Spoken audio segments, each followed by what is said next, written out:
Un appello alle istituzioni arriva dal presidente di Confcooperative di Agrigento, Lillo Sardo, che assiste nel territorio oltre 100 aziende cooperative, di cui 80% impegnato nel sociale, assistono anziani, comunità alloggio di minori, persone disabili e case di riposo, casi a grande rischio di coronavirus che piano piano sta scendendo dal nord verso il sud. Occorre fare uno screening sanitario, effettuare i tamponi al personale impegnato nelle strutture residenziali. Molto del personale infermieristico è andato via verso il pubblico e per il presidente Sardo fa un ultimo appello a sollecitare il pagamento delle spettanze dovute.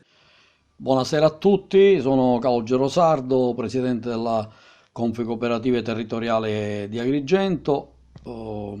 Grazie a TVA che ci sta dando questa possibilità di comunicare con il pubblico.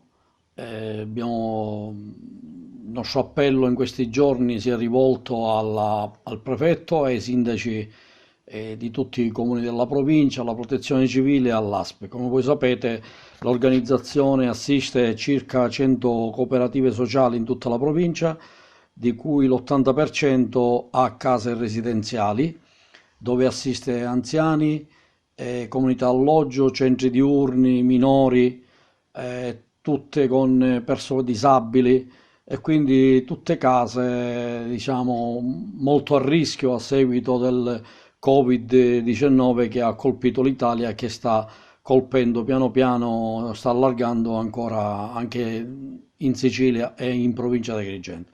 Abbiamo fatto questo appello per diversi motivi.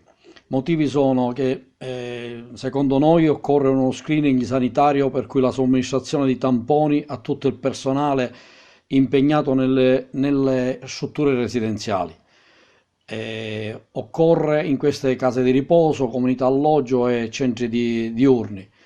Abbiamo cercato di reperire tutti i dispositivi di protezione individuale sia attraverso la nostra organizzazione a livello nazionale e sia attraverso, diciamo, qualsiasi canale. Pur tuttavia non siamo riusciti ad ottenere il massimo, diciamo, di quello che ci serve, tranne qualche piccolo risultato.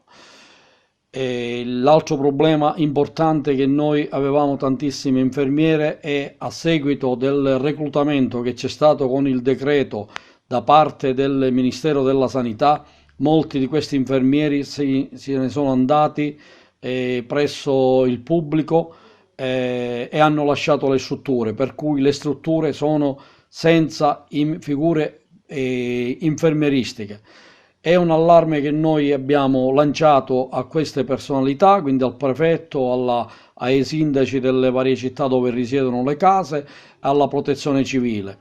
E infine l'appello che facciamo al prefetto e per esso all'assessorato e ai comuni, assessorato agli enti locali e a tutti i comuni, che queste cooperative chiaramente hanno delle esposizioni debitorie enormi, tutti perché devono ricevere da più di un anno soldi per l'assistenza a queste persone che fanno tutti i giorni con molta cura e che ad oggi di fatto non abbiamo incassato. Quindi anche la situazione, la liquidità non ci consente di poter andare avanti come si dovrebbe. Per cui l'appello che noi abbiamo fatto alle autorità è affinché queste cose che abbiamo messo per iscritto in una nota e che adesso ci rivolgiamo anche attraverso i media possano, come dire, venire incontro a queste case per evitare che diventino focolaio di infezione e quindi possono provocare tantissimi morti anche nelle nostre strutture.